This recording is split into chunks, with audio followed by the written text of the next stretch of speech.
நண்பர்களே, இப்போ இந்த ஸ்நாட்ச் செய்யறதுனால இந்த ட்ராப் ஸ்நாட்சுங்கிறது செய்யணும் அப்படின்னு ப்ராக்டிஸ் பண்ணிட்டுருக்கேன். இந்த பாருங்கள், இதுதான் அது.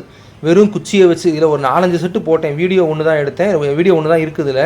இந்த மாதிரி இந்த ட்ராப் ஸ்நாட்ச் இதுவும் ஒழுங்காக செய்யலை. இந்த கேமரா ஸ்பீடாக ஓடுது, பயந்துடாதீங்க. முழங்கால் வலி நிறைய இருக்குது. ஃபுல்லும் உட்காரணும், அப்போ தான் இதுக்கு எஃபெக்ட்டு. இதனால் முழங்கால் இருந்தாலும் செஞ்சேன். குச்சியில் ஒரு 4-5 செட்டு போட்டதுக்கப்புறம் 20 kg ராடு வழக்கம் போல். முதல்ல வந்து பேக் ப்ரெஸ். இந்த பேக் ப்ரெஸ் நாங்கள் அப்போ செய்வோம் நிறையா, 93, 94 நிறையா செய்வோம்.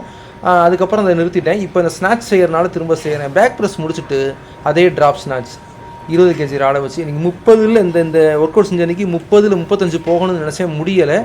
ஆனால் வந்து 20ல் வந்து சத்தம் கேட்கும் பாருங்கள், இந்த ராடோட சத்தம் பட்டக்குன்னு சத்தம் கேட்கும்.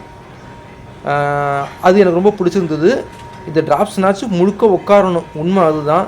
ஆனால் எனக்கு என்ன பிரச்சனைனா, அந்த முழங்கால் வலி இருக்குது. அதனால் வந்து ஃபுல்லும் கடைசி வரைக்கும் உட்கார முடியல. முடிஞ்ச வரைக்கும் செஞ்சேன். இது 25 கிலோ. 25க்கு மேலே 30 போட்டேன், வரல. அதனால் வீடியோ எடுக்கலை, அந்த வீடியோவை கட் பண்ணிட்டேன். சுத்தமாக வரல 30ல். 25ல் இந்த பாருங்கள், இது ட்ராப் ஸ்நாட்ச்.